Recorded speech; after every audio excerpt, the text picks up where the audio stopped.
Con grabación de la... Ok, En este momento, compañero, está siendo grabada la reunión. Ojalá. ok. En lugar de regalarme historias de Santa, mi padre científico me daba lecciones sobre lo imposible que era ese asunto.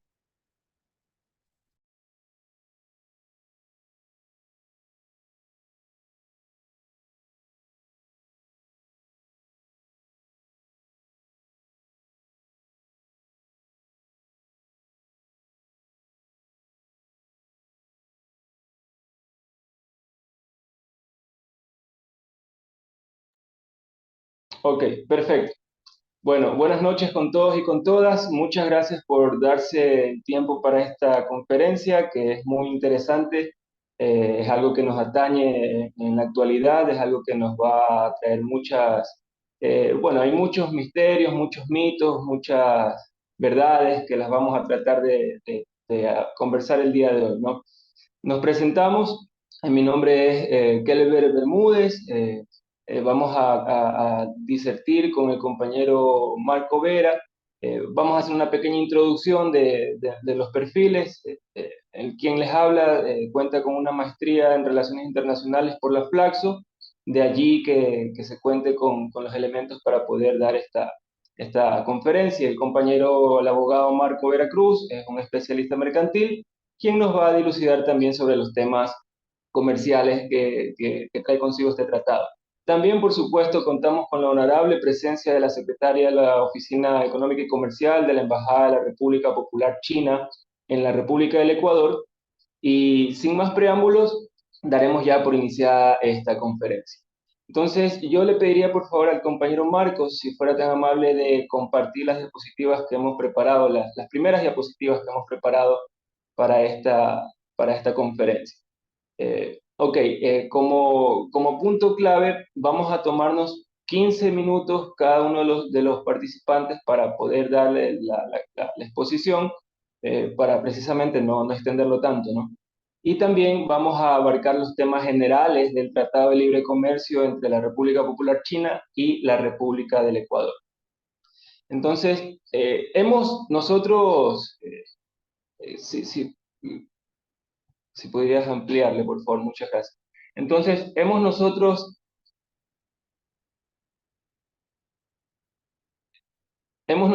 tomado la iniciativa de tratar esta temática en honor a que el próximo 1 de mayo, estamos muy cerca, el próximo 1 de mayo, entra en vigencia este Tratado de Libre Comercio. Entra en vigencia absoluta y por ello nosotros estamos a pocos días y quizás hay temas que todavía están eh, quizás en la nebulosa, ¿no? Y por ello nosotros vamos a disertir sobre esto. Lo primero que salta a la luz sobre el Tratado de Libre Comercio es precisamente pareciera que existiera un antagonismo, ¿no? Entre un comercio internacional y un país, un gobierno, un estado de corte marxista como es la República Popular China. No con esto queremos decir que Ecuador también sea un estado similar, pero sí que hay que dilucidar estos temas porque son uno de los primeros que saltan a la luz, ¿no? ¿Qué tiene que ver un país con este tipo de prácticas, con una práctica comercial netamente de índole internacional? Por favor, la siguiente. Entonces, queremos partir por esto, ¿no? El marxismo como tal, la teoría marxista como tal, jamás niega el comercio internacional y todos los elementos cuantitativos, matemáticos, económicos que están detrás de esto.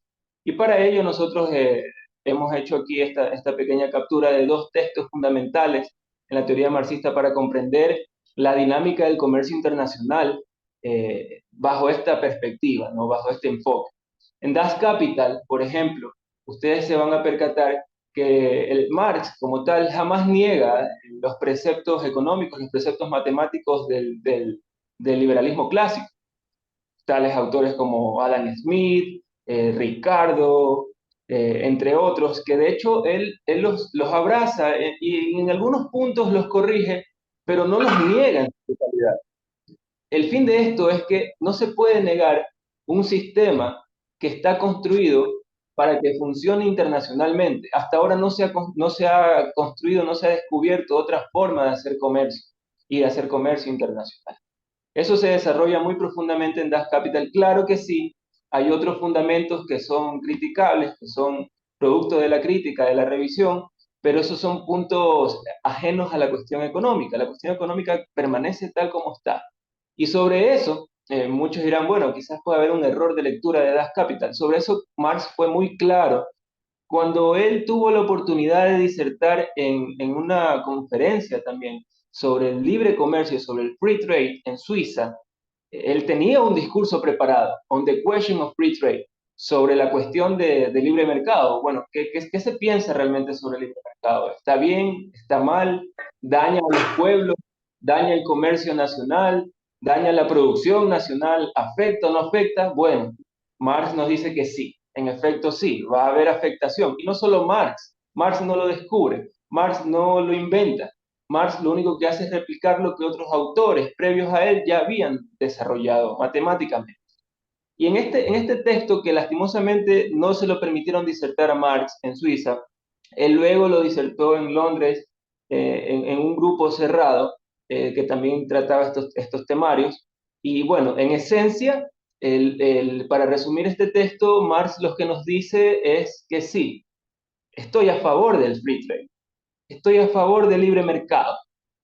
Imagínense, es algo muy contradictorio, ¿no? Marx a favor del libre mercado, no, quizás aquí hay una mala interpretación, una mala lectura, no, está textualmente. Pero él dice, estoy a favor del libre mercado solo y solamente si esto nos lleva, y obviamente de forma dialéctica nos va a terminar llevando a una construcción de una nueva sociedad. Porque cuando tú desarrollas la industria, desarrollas un mercado capitalista, una industria capitalista y luego una industria capitalista a nivel internacional, se excitan, se, se fortalecen las contradicciones que llevan a la construcción de una nueva sociedad.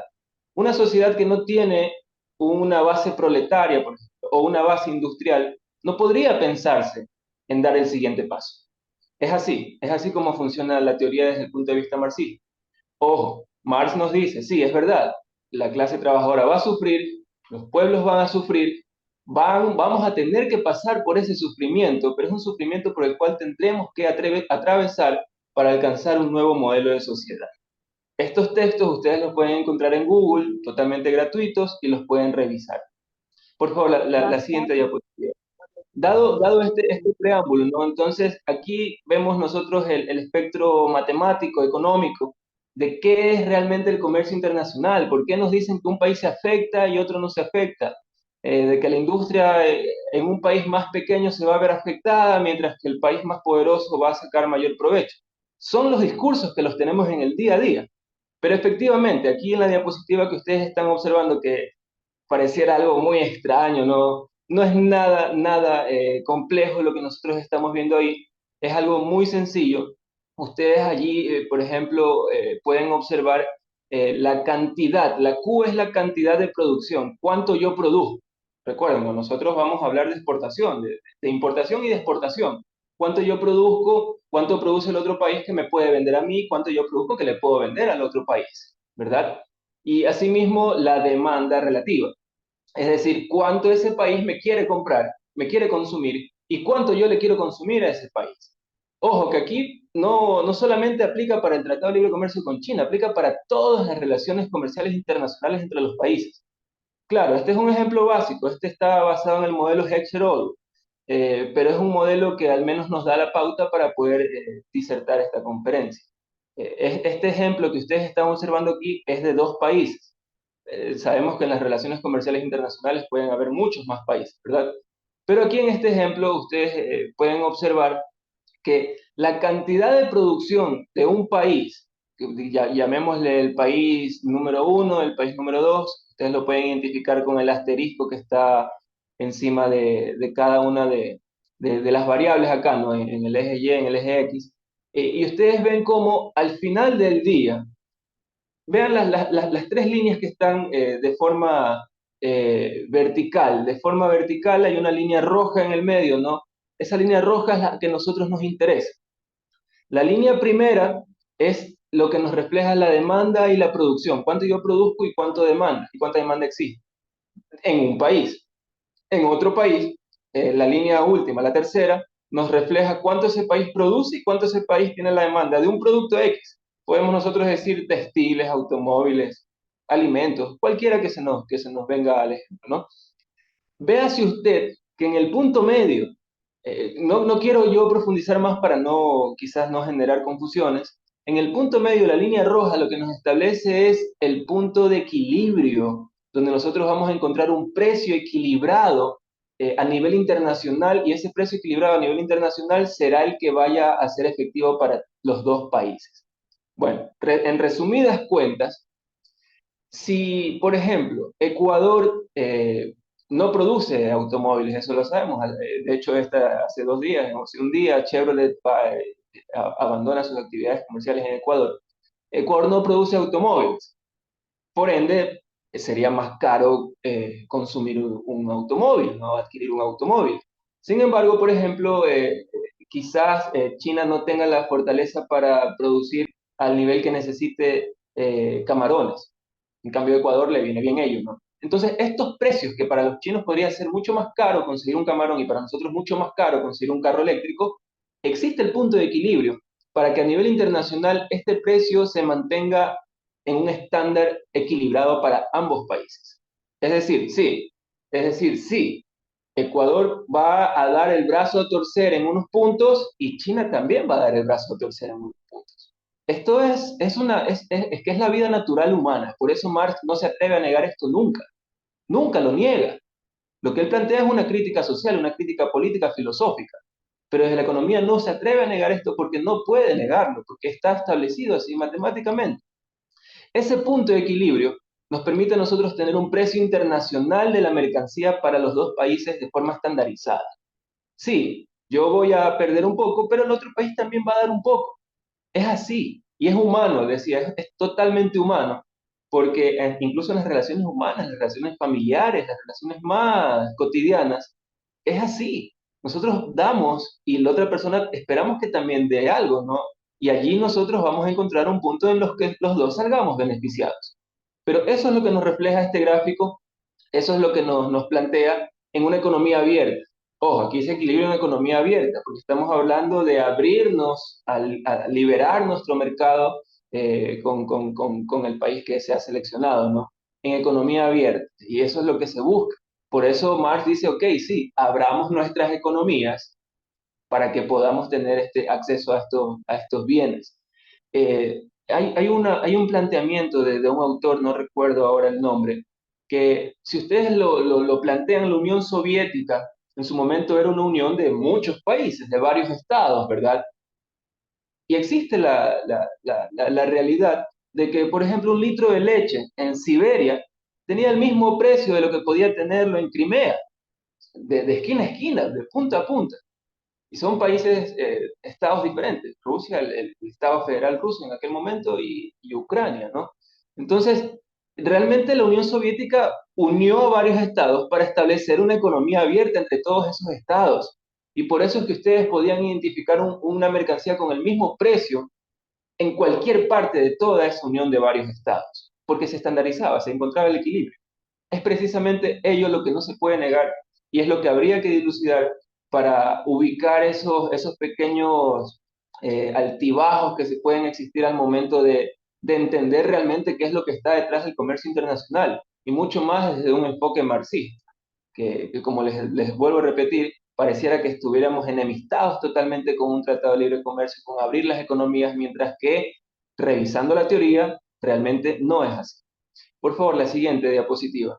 Entonces, planteado ya estos preceptos eh, teóricos, ¿no? Del marxismo, que a su vez también tienen mucho contenido liberal, de los clásicos liberales, hablábamos de Adam Smith, hablábamos de David Ricardo, de Heckscher Ohlin, entre otros, esto no se niega. Y como no se niega, es lo que se pone en práctica hasta el día de hoy. Imaginémonos, desde la época que existe Adam Smith, desde la época que existe Carlos Marx, no se ha planteado un nuevo modelo. No existe. No existe. Hasta ahora no existe uno nuevo. Y es por ello que todavía mantenemos este acá. Pero ya planteado ese enfoque teórico, vamos a materia. El instrumento, ¿no? Lo que viabiliza dentro de los estados-naciones, que es lo que existe hoy por hoy, el estado-nación, necesitamos nosotros ¿qué? Un instrumento jurídico que viabilice este tipo de relaciones comerciales en economía abierta, en economía liberada. Entonces, ya hablando del Tratado de Libre Comercio como tal, nosotros le vamos a compartir un link para que ustedes puedan descargar el tratado en su complejidad, en su plenitud. Pero le hacemos este pequeño resumen y vamos a tratar de abordar apenas estos capítulos para no hacerlo tan extensivo. El Tratado de Libre Comercio trae consigo 17 capítulos. Cada uno, como ustedes lo pueden revisar acá, abarca su tema particular, disposiciones generales, disposiciones finales, bueno, todo lo que un tratado, un cuerpo jurídico, y aquí veo que hay presentes muchos abogados, abogadas, ustedes ya más o menos comprenden la estructura que puede tener un cuerpo jurídico, ¿no? Entonces, dicho esto, lo interesante es que este tratado tiene más de 700 hojas. Tampoco quiere decir que vamos a revisar las 700 hojas, porque los capítulos que aquí nosotros estamos planteando están incluidos dentro de las 100 primeras páginas. Las 100 primeras páginas incluyen esto de acá y el restante ya hace obediencia a anexos, al sistema armonizado, bueno, a diferentes elementos que lo vamos a revisar a continuación. Pero profundizando en esta diapositiva, el capítulo, las disposiciones generales, ustedes iniciales, ustedes ya saben cuáles son las partes, dónde se firma, desde cuándo entra, bueno, todo lo general ya lo sabemos, creemos que no es necesario profundizar en ello. Lo interesante acá es cómo nosotros vamos a acceder a ese mercado. Porque sí, no vamos a negar que existe una disparidad brutal en niveles económicos, ¿no? En niveles de indicadores económicos entre la República Popular China y la República del Ecuador. Eso es innegable. Pero eso no quiere decir que nosotros no vamos por ende a comerciar con este tipo de economías. De hecho, con mayor razón tenemos que comerciar con este tipo de economías. Ello no significa que vamos a ser absorbidos o vamos a ser vilipendiados por este tipo de relaciones comerciales. No, ya vamos a revisar aquí. Entonces, en este acceso al mercado, ustedes van a encontrar, por supuesto, todos estos beneficios que trae de por sí este tratado, entre ellos reducción y o eliminación arancelaria. Ustedes ya saben lo que es un arancel, es una carga tributaria que se le da a las relaciones comerciales con diferentes enfoques, enfoque proteccionista, enfoque liberal, bueno, diferentes enfoques incluso de economías cerradas, ¿no? Pero bueno, eso es otro tema. Esta carga arancelaria, el afán con aperturar, con llegar a una economía abierta, es eliminarla para que nosotros tengamos un acceso, un libre tránsito de mercado, de mercancías. De hecho, interesantemente, una de las críticas que se plantea al libre comercio es que se apertura la liberación del tránsito de mercancías, pero se deja de lado el tránsito humano. Lo interesante es que con la República Popular China, nosotros sí tenemos una libre movilización humana. De hecho, nosotros no necesitamos visa para ir para realizar un viaje a China. Así que no es que exista una disparidad que refleje tanto malestar. De hecho, existe una amistad manifiesta entre la República Popular China y la República del Ecuador, que tiene su historia. De hecho, Ecuador es uno de los primeros países en reconocer a la República Popular China en la década de los 80 en establecer relaciones bilaterales y otros episodios más, ¿no? que quizás lo podríamos tratar en otro momento. Dentro del acceso al mercado, la reducción y eliminación arancelaria, tenemos un plazo nosotros de 20 años. Es un tratado que a 20 años vamos a tener una reducción arancelaria del cero. Es decir, si hoy tenemos una carga arancelaria de 10, 15, 20% para un producto chino, o a su vez China tiene una carga arancelaria para productos ecuatorianos, en algún momento esa carga va a llegar a cero. Eso ustedes lo van a identificar en el anexo 2 del Tratado de Libre Comercio, que ya vamos a verlo adelante en un momento. Y allí ustedes van a poder identificar cada mercancía a su bien, a su parecer, la que les venga, la que les interese a ustedes para sus intereses comerciales, intereses profesionales, cómo cada una de estas mercancías va a tener paulatinamente un arancel cero. Pero el tratado también trae mercancías que desde la entrada en vigencia, desde el 1 de mayo, ya vamos a tener un arancel de cero, absoluto, desde ya, pero no para todos los productos. Ya vamos a ver qué productos. Específicamente, este tratado hace referencia a los productos, las mercancías que cumplen reglas de origen. Eso lo vemos en el capítulo 4 de este tratado. ¿Qué es la regla de origen? Bueno, la regla de origen es de dónde viene esa mercancía. Porque, por supuesto, imagínense que uno firma un tratado de libre comercio con un estado, lo firma con otro, y resulta que uno de esos estados comienza a vender productos de otro país.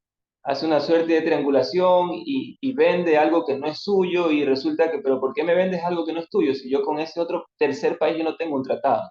Entonces, para evitar eso, se establecen reglas de origen, lo que nos hace referencia a que los productos en esencia tienen que ser originales del estado de donde se produce. Es decir, por ejemplo, Ecuador produce camarón, sí, su origen es totalmente ecuatoriano, totalmente nacional. Y es por ello que ese producto sí va a entrar dentro de las categorías de reducción o de eliminación arancelaria. Igual como pasa con la República Popular China, ¿no? Entonces, esas reglas de origen son muy interesantes tenerlas en cuenta al momento de identificar las oportunidades de importación o de exportación.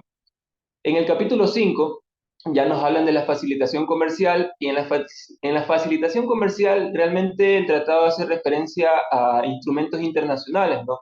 A la Organización Mundial Aduanera, que establece diferentes principios y normas para que se facilite el comercio. Esto no nace ayer, no nació hace una semana. La facilitación comercial es algo que realmente la humanidad ha buscado siempre, toda la vida. De hecho, incluso las relaciones humanas internacionales entre países, entre naciones, entre estados, incluso las guerras, se han visto, se han dado en base a buscar la facilitación comercial. Ustedes, si pueden, si quizás algún momento hacen una revisión histórica, las guerras en su mayor apogeo siempre se dan en lugares portuarios, en lugares económicos. Se busca tomar esos espacios. Por ejemplo, está el tema de, de la guerra de las Termópilas bueno, diferentes episodios bélicos, ¿no? Que buscan realmente establecer esa facilitación comercial, porque por supuesto, mientras uno tenga más acceso a más bienes, a más mercancía, uno aumenta, optimiza su beneficio. Eso es real. Eso es totalmente real. En cualquier parte del planeta, mientras uno tenga acceso a más mercancías, a más bienes y servicios, ojo, bienes y servicios, uno aumenta los beneficios personales que puede obtener de esto. Y para ello se han establecido diferentes mecanismos internacionales, entre eso la Organización Mundial Aduanera y el Convenio de Kioto. Estos son los instrumentos fundamentales que nos hace referencia a la búsqueda de esa facilitación comercial. O sea, ratifican estos instrumentos, ¿no? Entre las partes.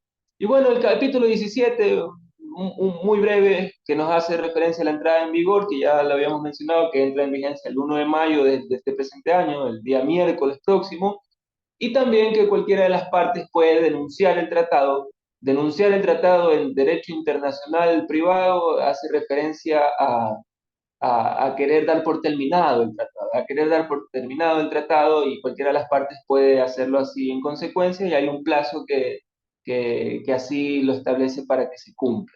Entonces no quiere decir que ya hemos firmado una carta para toda la vida, no. Si es que se dan los elementos necesarios para que el tratado ya no siga vigente, pues se lo podrá revisar. Y si no, pues se lo mantendrá hasta que sea pertinente. Por favor, la siguiente diapositiva. Y bueno, aquí ya para cerrar mi disertación, hacemos una pequeña captura, una presentación del anexo 2 que nos establece la lista arancelaria, ¿no? De los productos.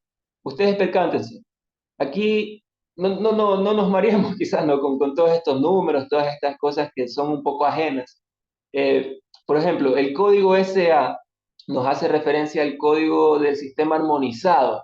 Las partes de la República Popular China y la República del Ecuador hacen referencia y abrazan al sistema armonizado internacional de mercancías del año 2021. ¿Qué es este sistema armonizado? Pues bueno, imagínense que nosotros queremos exportar aguacates a China, a la República Popular China. Pero bueno, ¿qué aguacate? Hay una variedad de aguacates. En otros países, por ejemplo, tienen otro nombre, tienen palta. Entonces, para no marearnos quizás mucho con todos estos términos y diferencias entre productos, se establece un código. existe ya un código de un sistema armonizado. Es un código que ya armoniza internacionalmente, globalmente, a cualquier mercancía. A cualquier mercancía. Imagínense, por ejemplo, con los tornillos. Ustedes saben que los tornillos tienen una infinidad de variantes. Bueno, cada uno de estos tornillos tiene su código. Y existe también dentro del sistema armonizado formas de interpretar dónde se encaja cada mercancía, pero eso ya sería un tema aparte, específicamente hablar del sistema armonizado, ¿no? Pero vean esos números. Esos números hacen referencia a la nación, hacen referencia, bueno, quizás aquí no se incluye el origen de la nación, pero hacen referencia a todos esos tipos de productos, a la partida y a la subpartida. Pero, insisto, eso sería un tema aparte, ¿no? Ese sería el código SA del sistema armonizado. La descripción del artículo, bueno, ustedes ya tal cual, ¿no? Es la descripción de la mercancía como tal. Y véase, percátese de algo. Hay una categoría A0 y hay una categoría de A20. Es decir, el A0 es que comenzamos ya con un arancel de cero. Y el A20 es que tenemos 20 años para ir reduciendo, eliminando paulatinamente la carga arancelaria. Cuando ustedes tengan identificado qué tipo de mercancía es la que nos atañe, ustedes tendrán que identificar, bueno, ya no pagar arancel o tendré que esperar 20 años o quizás el próximo año va a bajar más, me espero, planifico a 5 años, a 10 años, a 20 años para tener un mayor beneficio. Pero ustedes ya tendrán que identificar aquello personalmente, ¿no? Y aquí ustedes lo ven. Por ejemplo, en la categoría en el número uno, cría de raza pura. Imaginémonos quizá, bueno, aquí nos habla de asnos, ¿no? De burdéganos vivos. Algún caballo, por ejemplo, queremos exportar caballos quizás. Tenemos un arancel de cero, partimos con un arancel de cero.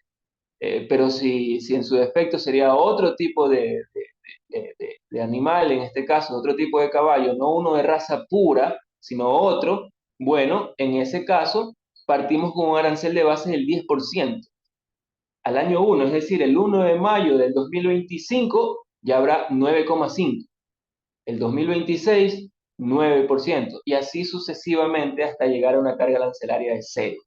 Así será con todas las mercancías que ustedes puedan identificar. Como les decía, el texto tiene 700 páginas.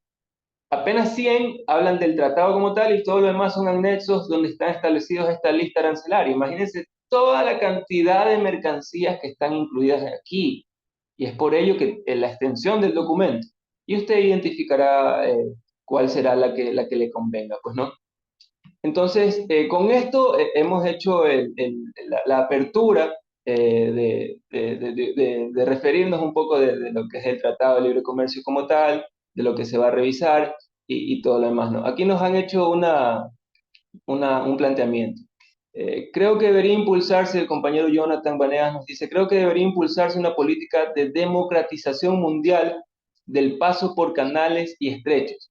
Las políticas arancelarias deben ser globales, nunca locales. Por supuesto, y ustedes lo saben, hoy por hoy estamos dentro de un conflicto donde los canales y los estrechos están jugando un rol fundamental al momento de establecer las relaciones comerciales. Ustedes vieron hace poco el conflicto, bueno, que es un conflicto que todavía se mantiene en el canal de Suez, la península de Crimea. Bueno, es que precisamente estos son los temas que nos atañen, los puertos. Y de hecho, hay un puerto que se está desarrollando en Ecuador con capital, si mal no recuerdo, esto quizás nos podría dilucidar la compañera Ana Sham.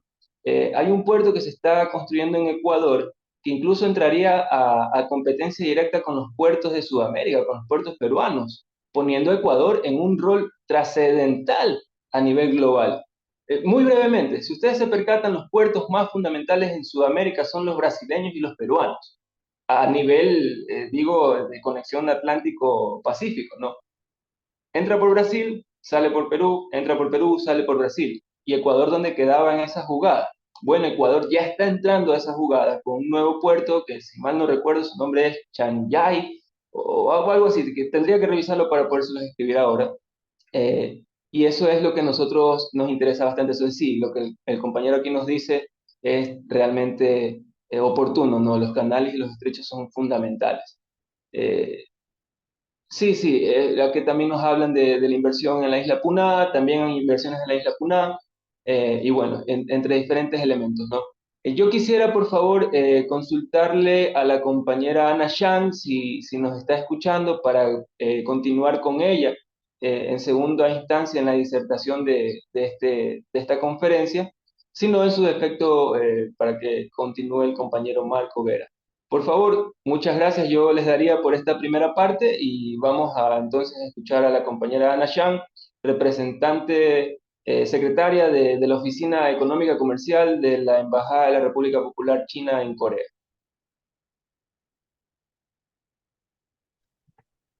Hola, buenas noches. ¿Me puede escuchar? Muy claramente. Bienvenida. Gracias. Ok. Muchas gracias. Bueno, muy buenas noches a todos.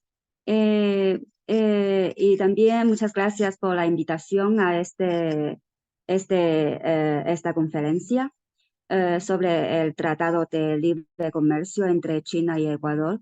Sabemos que el TLC va a entrar en vigencia el 1 de mayo, que queda muy cerca.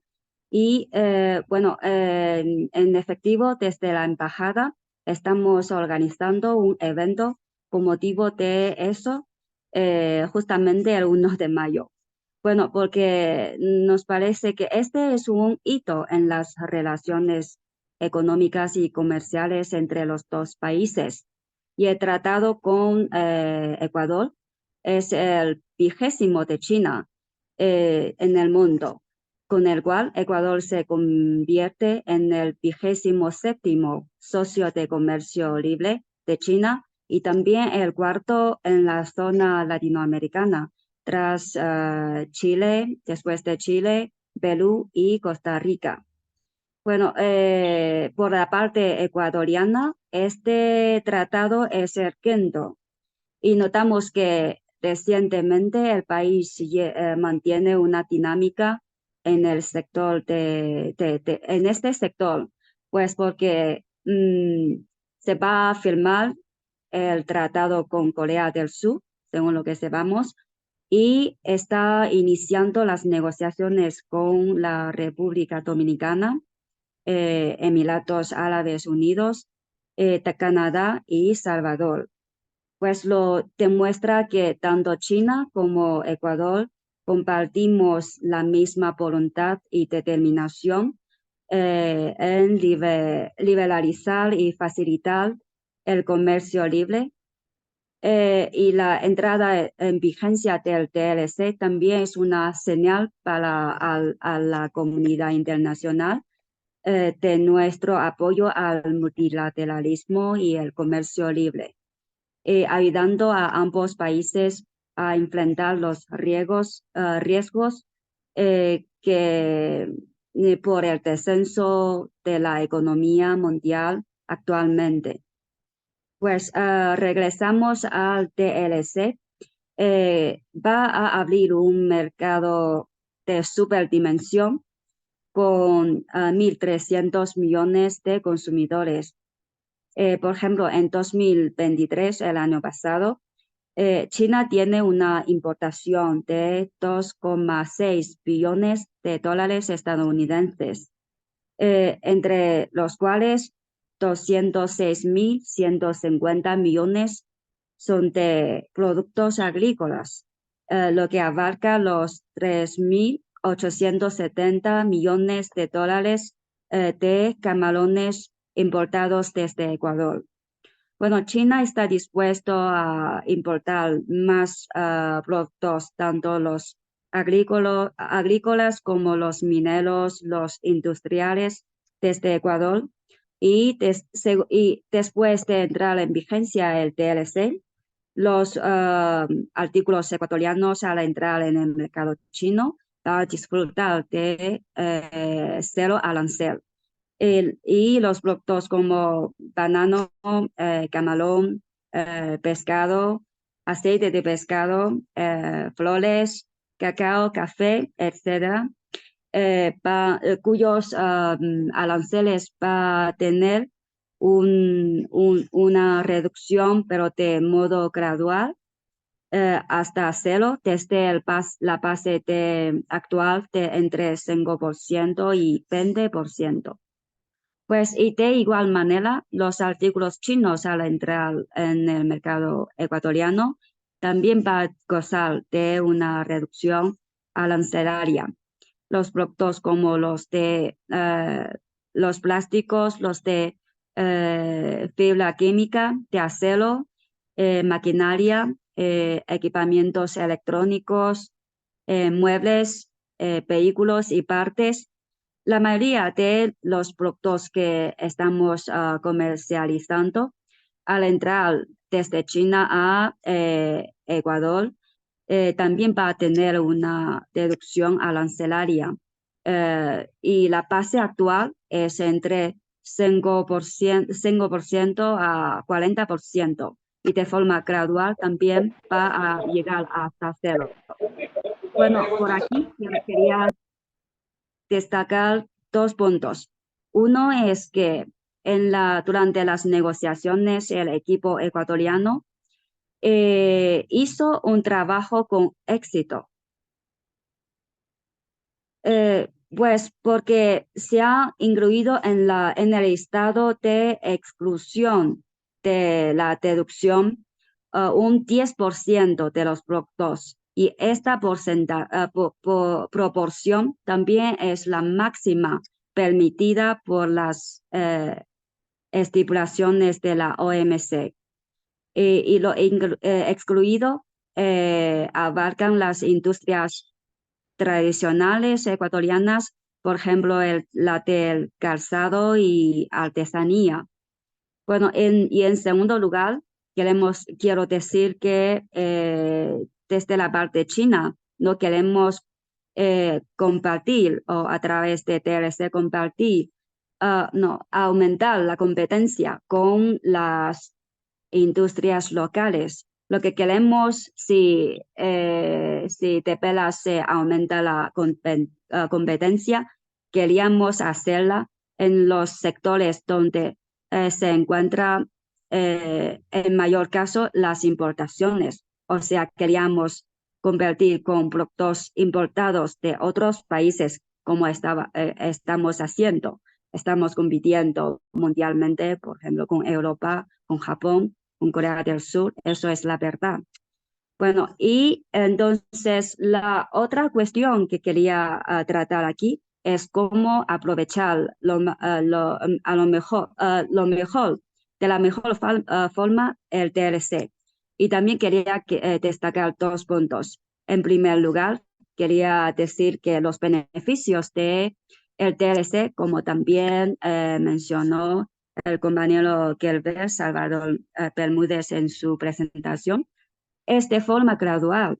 Y a lo mejor, por ejemplo, entre este año y el año pasado no se ve mucha diferencia, pero pasados 3-5 años, cuando la ventaja de costo acumula hasta 5%, 8%, se va a distinguir.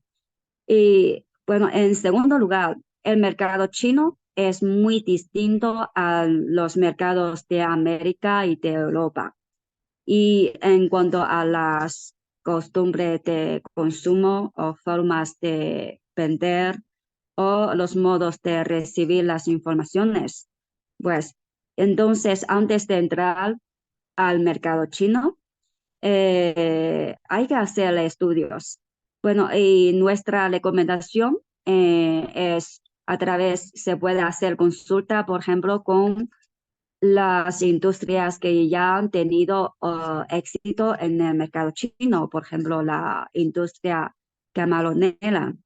Y también se puede conocer el mercado y los consumidores chinos a través de asistir a las ferias y exposiciones celebradas en China, porque cada año tenemos muchos eventos, tanto internacionales como nacionales en China. Y por ejemplo, tenemos una exposición, se llama Exposición Internacional de Importación de China, que se celebra cada noviembre en Shanghai, China. Pensamos que es una buena plataforma para las empresas, empresarios, emprendedores ecuatorianos a conocer, a establecer vínculos con el mercado chino. Eh, eh, y se le quiere más información, también pueden contactar con la embajada, aunque en principio no intervenimos directamente en en los negocios, pero si, por ejemplo, si se encuentra con algún obstáculo o le quiere ir alguna información desde las autoridades chinas, estamos aquí para ayudarles. Bueno, eso es lo que voy a decir hoy, esta noche. Muchísimas gracias por su atención. Muchísimas gracias a usted, estimada compañera Nayam, representante de la Oficina Económica y Comercial de la Embajada de la República Popular China en la República del Ecuador. Muy bien, muchas gracias por toda esa información, todas esas invitaciones que nos ha hecho también a apoyarnos, ¿no?, en la inteligenciación que nos pueda brindar el cuerpo económico de la embajada y los eventos futuros que nos van a ofrecer, ¿no? Entonces, dicho esto, estos parámetros comerciales, vamos ahora sí a dar a la parte práctica, ¿no? Ahora bien, ok, ya sé que existe el tratado, ya sé que existen estos beneficios arancelarios. ¿Cómo lo pongo en práctica? ¿Cómo? ¿Cómo puedo yo importar? ¿Cómo puedo exportar? Vamos a hacer un pequeño abrebocas porque, por supuesto, ya vieron, las oportunidades son infinitas, son muchísimas, pero vamos a esquematizarlas para que ya en la práctica ustedes también puedan llevarlo al beneficio de los suyos o de quien interese, ¿no? Entonces, le damos paso al compañero, el abogado Marco Veracruz, especialista mercantil, para que nos dilucide sobre esta temática. Por favor, estimado Marco.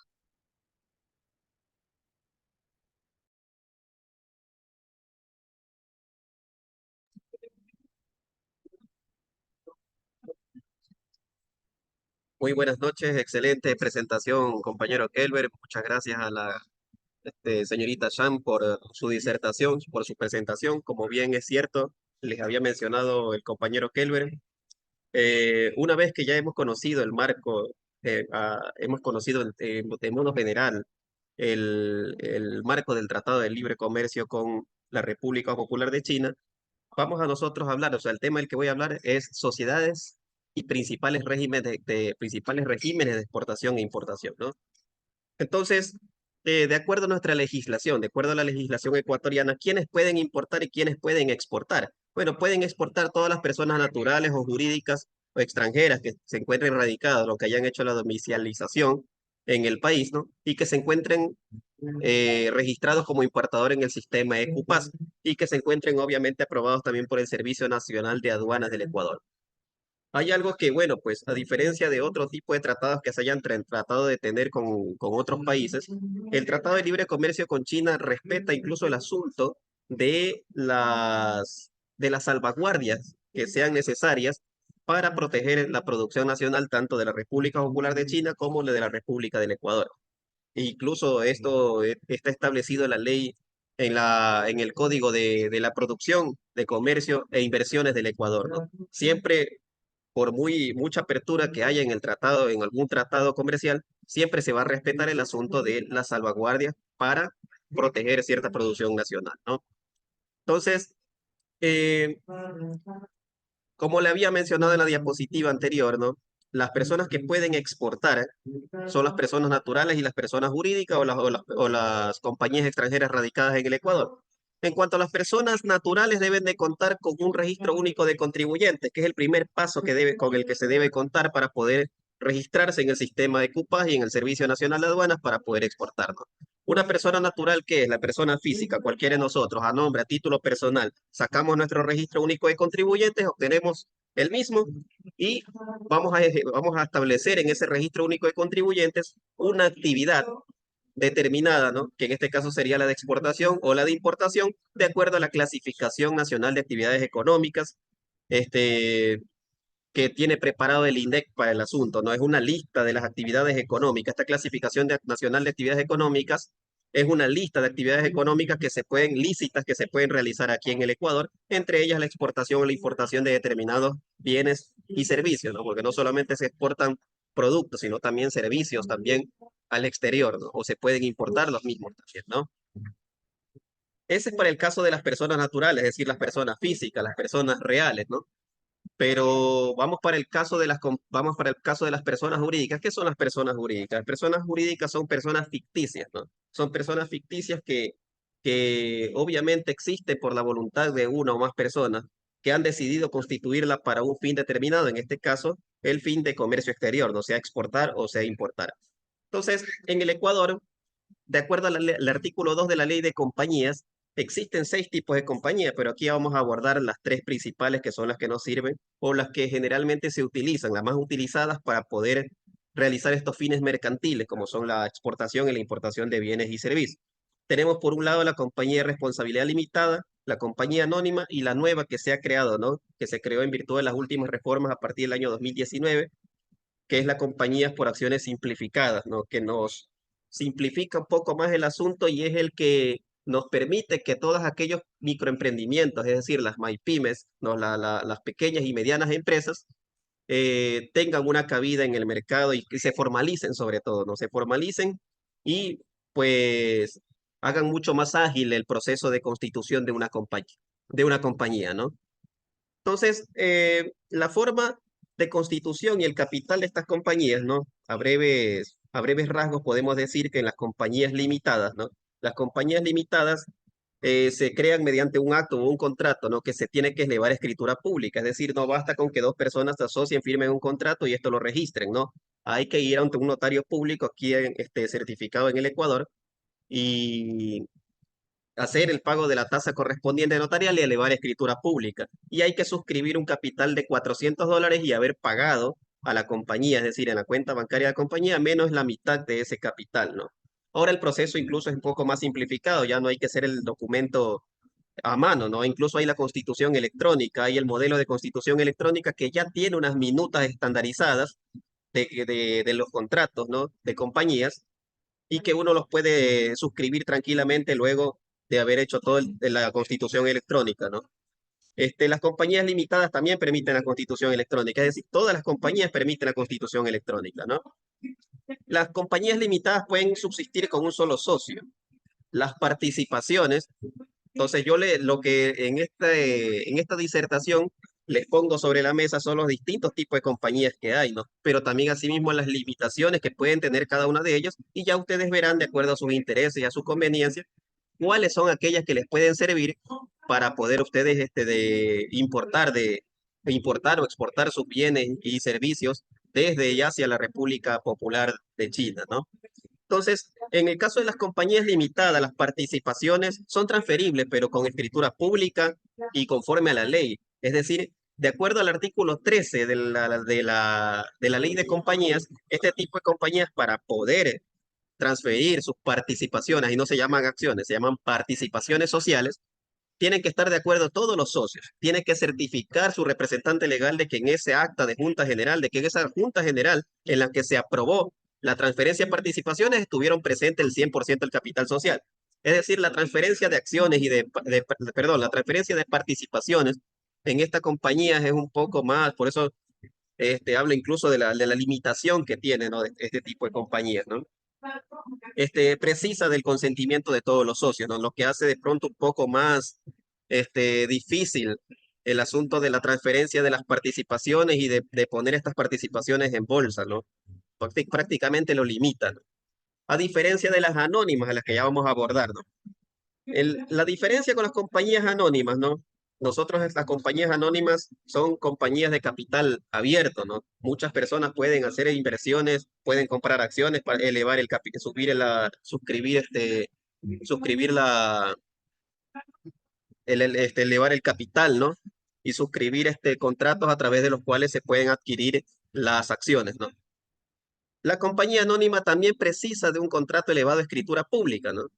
Con un capital mínimo de $800, el cual debe de ser pagado al menos el 25% al momento de la suscripción del contrato, del respectivo contrato. Para ella, para constituir esta compañía se requieren de 2 o más accionistas y la transferencia de las acciones, el beneficio de esta compañía anónima, es que uno las puede transferir con un contrato privado. Basta una cartita en la que se dirige, señor representante legal de la compañía exportadora SA, ¿ya? Nosotros, Kelber Bermúdez y Marco Vera, hemos decidido transferirnos tal cantidad de acciones por la cantidad de tantos dólares de los Estados Unidos de Norteamérica. Listo, firmamos y se entrega eso, y eso se sube en la página de la Superintendencia de Compañías, y basta con ello para hacer la transferencia de las acciones. Aquí se llaman acciones, ¿no? Ahora bien, vámonos por las compañías SAS. Las compañías SAS revolucionan todo esto, ¿no? Y facilitan el mecanismo de constitución. Las compañías SAS, la única limitación que tienen es que sus acciones no pueden ser cotizadas en la bolsa de valores. Es la única limitación que tienen. Pero las otras grandes ventajas que tienen es que se constituyen mediante un acto o un contrato privado. Cuando hablamos nosotros de un acto, estamos hablando nosotros de cuando una persona unilateralmente, es decir, una sola personita, qué sé yo, Kelber Bermúdez, él decide constituir una compañía unipersonal y él emite un acto privado, lo firma simplemente, firma el acto privado, firma el primer nombramiento de gerente general o de presidente, inscribe esto en la superintendencia de compañías y ya está creada la compañía, sea por la constitución tradicional, podemos decirlo así a mano, o sea por la constitución electrónica, para lo cual hay que tener primero la firma electrónica, que hay que obtenerla en archivo, ¿no? Entonces, en el contrato, en cambio, ¿no? Por contrato privado, ya el compañero Kelber y yo queremos constituir una compañía de asesoría jurídica, sociedad por acciones simplificadas. Firmamos un contrato privado, lo mismo, el mismo procedimiento, ingresamos esto, más el nombramiento, más la lista más la lista de socios y todas las demás documentación que en general pide la superintendencia de compañías y listo, se crea inmediatamente una compañía por acciones simplificada. También se puede hacer esto a través del sistema electrónico, ¿no? Con el que cuenta la superintendencia de compañías, valores y seguros, ¿no? No hay capital mínimo, ese es otro de los beneficios, ¿no? Y esto de aquí a nosotros nos puede ayudar incluso para poder entrar en la zona franca que se creó a partir de la última ley, a partir de la última ley de económica que envió el presidente Daniel Noboa, ¿no? En el que establece con la creación de las zonas francas, estas zonas comerciales especiales, estas zonas especiales de comercio y de productos, de bienes y servicios, ¿no? En el que no se exige un capital mínimo para poder ingresar a estas zonas francas, ¿no? Entonces, las SAS son muy compatibles con esto, ¿no? Las SAS pueden ser muy compatibles con este modelo económico que han establecido, se ha establecido desde el último gobierno, y porque no necesitan un capital mínimo. Sus acciones, eso sí, deben de valer un dólar o un múltiplo de dólar, ¿no? Pero no hay un capital mínimo. El capital de esa compañía puede ser de $1, ¿ya? Puede ser de $50, puede ser de la cantidad que ustedes prefieran, de acuerdo, obviamente, a la actividad que ustedes vayan a realizar y que se necesite, pues, determinada cantidad de, de capital en numerario, en capital en dinero, ¿no? Pero si se va a hacer, ya se va a hacer una constitución de estas compañías SAS en las que el capital no es en numerario, es decir, el capital no es en dinero, sino en algún bien, ahí sí va a tener que constituirse mediante escritura pública, ¿no? Porque el bien que va a ser el capital, es decir, alguna maquinaria, alguna infraestructura, algún galpón o algo, ¿no? Que se le transfiere a esta compañía SAS es un título traslativo de dominio, ¿no? Entonces se transfiere el dominio de ese bien hacia la compañía y por lo tanto se precisa de una escritura pública que certifique pues que en efecto el capital de esa compañía es un determinado bien material, ¿no? Bueno, una vez que se ha constituido estas personas jurídicas, ¿no? Cualquiera de las tres que habíamos mencionado, limitadas, anónimas o SAS, inmediatamente ahora no, la superintendencia de compañías ya tiene enlazado con el SRI información cruzada que hace posible que una vez constituida la compañía a través de la constitución electrónica, eso sí, a través de la Constitución electrónica, se genera un registro único de contribuyentes inmediatamente. Ya no tienen que ustedes ir a la SRI, hacer todo el trámite engorroso que era antes, llenar ese formulario que porque uno se equivocaba le mandaban a repetir, y ya todo eso se acabó. Todo eso se acabó a través del proceso de constitución electrónica. Se genera el registro único de contribuyentes, lo cual habilita, de acuerdo a la ley de compañías, habilita a cualquiera de estas personas jurídicas a través, a que puedan realizar la actividad económica, que en este caso sería la de exportación o importaciones, ¿no? Entonces aquí tenemos nosotros, ya una vez que la compañía o no, como personas naturales hayamos obtenido el registro único de contribuyentes, vamos a obtener nosotros para la importación y para la exportación. Son los mismos pasos, ¿ya? Son los mismos pasos. La obtención del certificado digital de firma electrónica en token, ¿ya? Esto hay que ser muy cuidadosos porque de pronto nosotros vamos a obtener en Security Data o en cualquier compañía de certificación de firmas digitales, vamos a obtener nuestra firma electrónica, tenemos que obtenerla en token, es decir, en este aparatito que parece una flash memory. Ya tenemos que obtenerla en token, ya para poder nosotros instalar y para poder nosotros trabajar dentro del sistema ECUPAS y del registro informático aduanero, ¿no? Ya tiene que ser la firma digital en token, no en archivo. Ya en archivo nos sirve para firmar cualquier cosa, el Consejo de la Judicatura, firmar cualquier documento, pero la del token es específicamente para importadores o para exportadores, ¿no? Entonces, a tener en cuenta eso. Una vez que hemos obtenido la firma electrónica, nosotros vamos a hacer la instalación del ECUPAS, que es un sistema que facilita el comercio, ¿no? Que facilita el asunto de las importaciones, las exportaciones y su posterior trámite de desaduanización, ¿no? ¿Ya? A través de este sistema informático nosotros podemos ver todos los cupos de importaciones, de exportaciones, etcétera, ¿no? Que hay, ¿ya? Luego de eso se hace el registro de importador en el sistema informático aduanero, ¿no? Como ya se les había mencionado, a personas naturales, jurídicas o extranjeras que una vez que hayan obtenido el RUC pueden hacer este registro en el sistema informático, ¿no? Y luego debemos de conocer nosotros cuáles son las restricciones de ciertos productos a importar, ¿no? Hay cupos determinados para ciertos productos. Con el Tratado de Libre Comercio, este asunto de los cupos se libera un poco, ¿no? Se libera un poco el asunto de los aranceles también hasta que lleguen a cero de acuerdo a ciertos productos. Hay productos que ya comienzan con cero de aranceles, pero hay otros productos que, bueno, pues que paulatinamente irán reduciéndose a, a cero, ¿no? Entonces, en el ECUPAS va a estar cargada toda esta información ya desde que empiece a entrar en vigencia el tratado el próximo mes, ya está cerca, y podemos observar, ¿no? Cuáles son las restricciones, las limitaciones determinadas en ciertos productos, ¿no? De acuerdo a el tratado de libre comercio, ¿no? Y el trámite de desaduanización, que eso es el paso para la importación, ¿no? Los pasos para la exportación son similares, ¿no?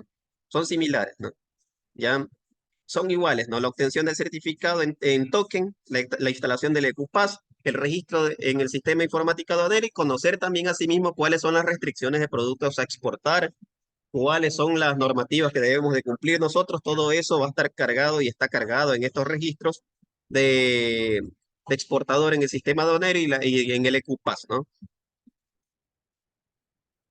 Ahora, bien, ¿no? Entremos ya para ir terminando, ¿no? Mi disertación. Los principales regímenes, ¿no? De importación hay algunos regímenes, son muy extensos, ¿no? Pero sin embargo no los vamos a poder cubrir todos aquí. Vamos a cubrir los tres principales que son los más utilizados en este país, que es la importación para el consumo, ¿no? La importación para el consumo es cuando nosotros, qué sé yo, traemos un lote de celulares, de laptops, de cualquier cosa que vayamos a utilizar para el comercio, ¿no? Mercancías que vayan a ser vendidas, revendidas, distribuidas a lo largo de todo el país y que nosotros las hayamos importado de otros países, en este caso, pues, de la República Popular China, ¿no? Ese es uno de los primeros, de los regímenes de importación, ¿no?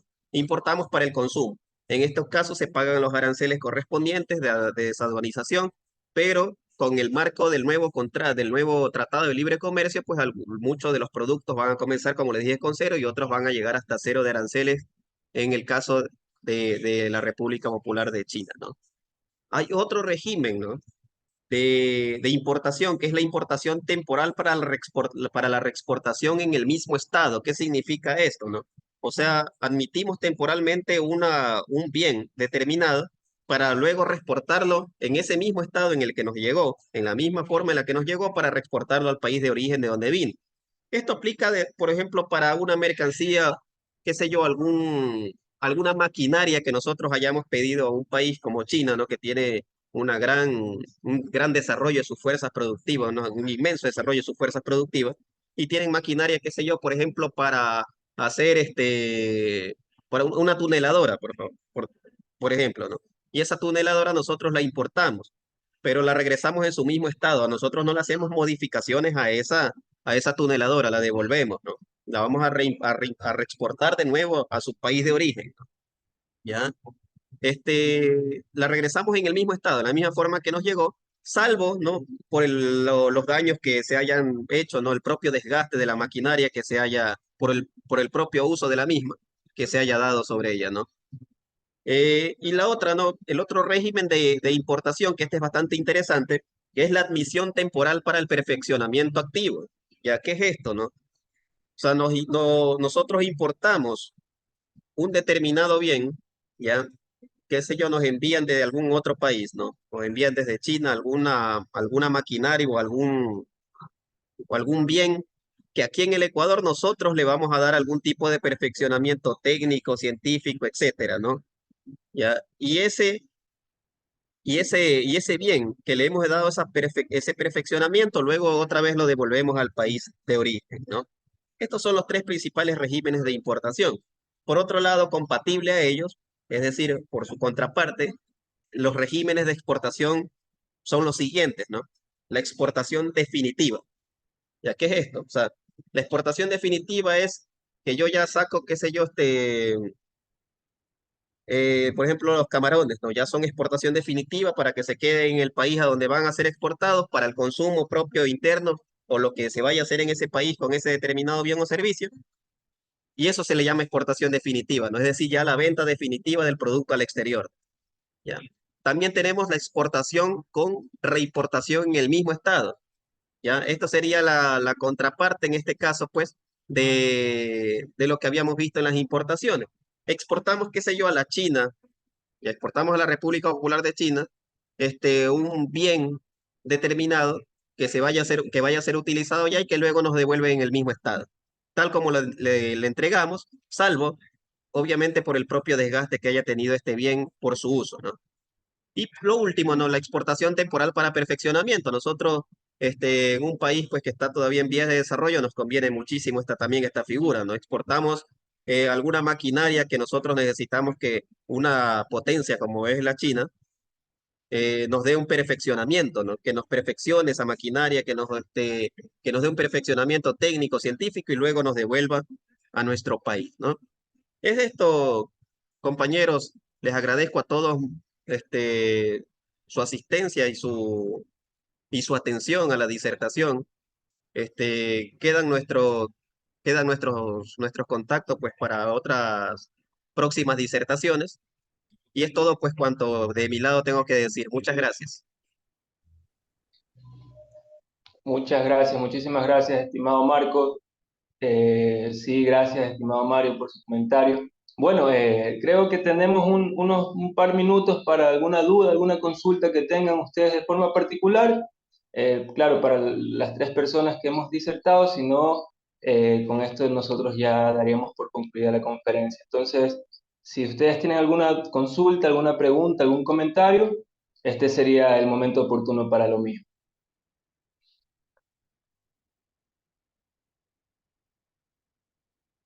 Ok, sí, aquí nos están dejando su contacto. Sí, eso precisamente. Vamos a tener más capacitaciones, más conferencias, quizás con los temas específicos ya, ¿no?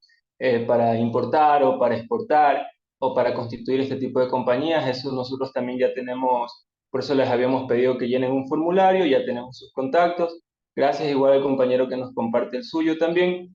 Eh, Gracias, estimada Victoria, por su comentario. Y bueno, y así nosotros les invitaremos para los próximos eventos, ¿no? Y bueno, a estar atentos este 1 de mayo, que nos acerca un día de unidad de los y las trabajadoras, y por supuesto, los y las trabajadoras también estaremos muy interesados en este tratado que entra en vigencia el día que tenemos nosotros para celebrar, ¿no? Bueno, entonces, sin más preámbulos, también dada la hora, quisiéramos nosotros agradecerles enormemente a todos ustedes por haberse tomado el tiempo y la disposición de asistir a esta conferencia y asimismo invitarlos a las futuras que tendremos muy prontamente, ¿no? Muchísimas gracias de mi parte. No sé si quizás la compañera Ana Shan quisiera dar unas palabras. Marcos, muchísimas gracias por mi parte. Con esto nosotros daríamos por concluido.